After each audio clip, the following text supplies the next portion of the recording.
Olá, pessoal, seja bem-vindo à nossa aula 12 do módulo 8, equações diferenciais ordinárias, métodos numéricos para resolver esse tipo de problema. E agora, nessa aula, então, a gente vai enfatizar problemas de valor de contorno, né? Então, a gente vai entender um pouquinho o que que é isso e qual é o método mais apropriado aí, um dos métodos que a gente vai utilizar para resolver esse problema de valor de contorno. Muito bem, então, sem demais delongas, enrolation, se você tiver interesse no que a gente viu nas aulas passadas, vai aparecer um card em algum lugar aqui, apareça card, enfim, legal. Vamos lá, pessoal. Então, o que que se trata esse problema aqui? Basicamente, a gente tem um problema de equação, né, de valor de contorno, né? Então, aqui, na verdade, é um problema de valor de contorno, certo? E esse problema de valor de contorno, ele tem um formato geral, que é dado por isso aqui, tá? Então, deixa eu especificar aqui, que a gente vai entender. Então, por exemplo, eu tenho aqui uma derivada de ordem 2, uma derivada segunda, e aqui eu tenho uma função que depende de x, depende de y e depende da derivada primeira, tá? O problema de valor de contorno, na sua forma mais geral, é o seguinte: eu te dou uma condição num ponto A, tá? E isso vai ter que dar um valor gama 1. E te dou também o valor da função num ponto B, associado aí com a derivada primeira, que vai ter que dar um gama 2. Isso para o caso de uma derivada de ordem 2 aqui, tá? Então aí eu tenho que apresentar duas condições, primeira condição, segunda condição, porque, enfim, o meu problema é de ordem 2, e veja que eu vou estar utilizando nesse processo aqui eh, até a ordem 1, né? Até a ordem m-1, que no caso é ordem m, é a maior ordem que eu tenho aí para esse problema, tá? O que que é importante? Tudo isso, a constante A1, A2, B1, B2, gama 1 e gama 2 são constantes conhecidas, são reais, né? Valores reais e conhecidas, tá? Pertencem ao domínio aí dos reais. Ah, um ponto interessante é que nem A e B, e nem A1 e B1, e nem A2 e B2 podem ser nulos ao mesmo tempo, tá? Senão eu consigo resolver de forma trivial esse problema, certo? Esse problema aqui colocado na forma geral, pessoal, como é que eu posso resolver ele? Qual é a estratégia que eu posso utilizar, tá? O que a gente vai utilizar, na verdade, é um método chamado método das diferenças finitas, tá? E o que que é esse método? Ele é o seguinte: eu vou pegar a minha derivada primeira, tá? E vou aproximar ela. Simples assim, tá? E aí, com isso, eu vou chegar num sistema de equações algébricas. É um sistema linear, tá? Que vai me dar aproximações das derivadas. A gente vai explorar isso, tá? Ponto importante é que para poder aplicar as diferenças finitas, eu tenho que dividir o meu intervalo AB. Então, imagina o seguinte: eu tenho uma condição inicial e uma condição final, tá? E essas duas condições estão dadas dentro desse intervalo aqui. O x está dentro desse intervalo. E esse intervalo, então, eu tenho o valor inicial x0 igual a A, xn igual a B, tá? O que que eu vou fazer? Eu vou dividir esse intervalo em n partes iguais de mesmo comprimento, h igual a b menos a sobre n, tá? Então, eu defino quantas n partes eu quero dividir esse intervalo em subintervalos.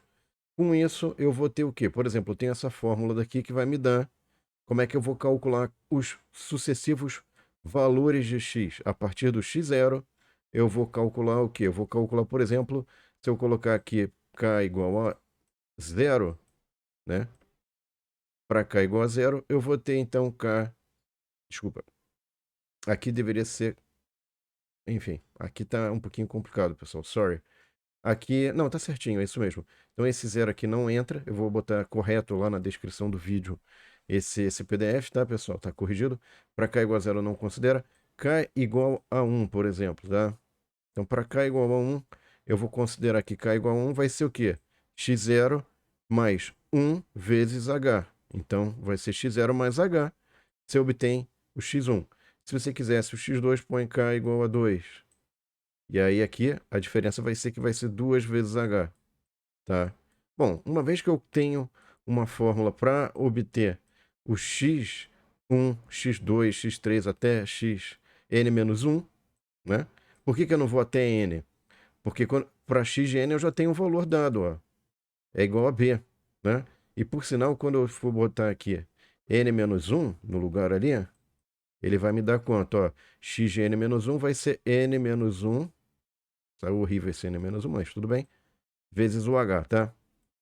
Muito bem. Então, se eu tenho todos os valores de x, inclusive x0 até xn e os intermediários, eu consigo calcular quem? X de k. Então, x de k é o quê? É x aplicado o ponto xk ali. Então, na verdade, y de k é aproximadamente y de x de k. E y de x de k é y de x de 0 mais kh, que é dado por essa formulainha aqui que a gente acabou de ver. Tá? Então, é aproximadamente, tá, pessoal? É aproximadamente. Ok, então eu tenho uma fórmula aqui também. Aqui para zero está errado. Por que para zero está errado? Porque para zero eu já tenho dado, né, pessoal? É a condição de contorno. Y0 e yn já foram especificados, tá? Já são dados. Então eu vou fazer de 1 até n-1. Aqui está errado também. Porque y de n também já foi dado, já é especificado, tá? Muito bem. Bom, o que a gente costuma fazer então, pessoal? A gente, para um sistema, né, a gente vai tomar o seguinte cuidado, tá? Se eu tiver um sistema, por exemplo, que eu considero as derivadas, e as derivadas não têm um quadrado, um cubo, um seno, um cosseno, qualquer coisa, eu vou ter um sistema linear, tá? Então, se essa função aqui que a gente está levando em conta for linear, na hora que eu substituir pelas diferenças finitas, eu vou ter um sistema linear. Tá? Legal, então a gente pode usar métodos para resolver sistema linear. Agora, se tiver, por exemplo, a derivada segundo ao quadrado, ao cubo, alguma coisa assim, você vai cair num sistema não linear. Você vai ter que usar técnicas para a resolução de um sistema não linear. Tá? Quais são as opções que a gente tem para substituir a derivada primeira? Então, aqui, por exemplo, eu tenho a minha derivada primeira, ela pode ser calculada como? Lembra aí que a gente só tem os valores em pontos. Então, por exemplo, eu tenho o valor da função no ponto x de i menos 1, x de i e x de i mais 1, tá? Então eu posso fazer o que a gente chama de diferença avançada, que é nada mais, nada menos do que falar que a derivada primeira pode ser aproximada como o valor da função no ponto. Então aqui seria o y mais 1, tá? I mais 1. Nesse ponto x de i mais 1. E o valor da função no ponto x de i, que é o y de i. E aí esse aqui é o espaçamento, aqui a gente tem um espaçamento h, correto? Então a gente fala que a gente está aproximando a nossa derivada por uma tangente aqui, uma reta, né? Uma reta tangente, que passa aqui nos dois pontinhos, tá? Muito bem. Agora eu poderia aproximar por uma diferença atrasada. Ou seja, ao invés de considerar o x de i, x de i mais 1, eu considero o x de i menos 1 e o x de i. E os valores da função que a função assume nesses pontos, tá? Então eu vou fazer aqui, ó, y de i e o y de i menos 1. Ok?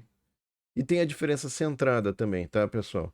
A diferença centrada, ela é basicamente pega o x de i mais 1 e o x de i menos 1. E aqui, como o espaçamento que a gente está pegando aqui é um h, aqui é outro espaçamento h.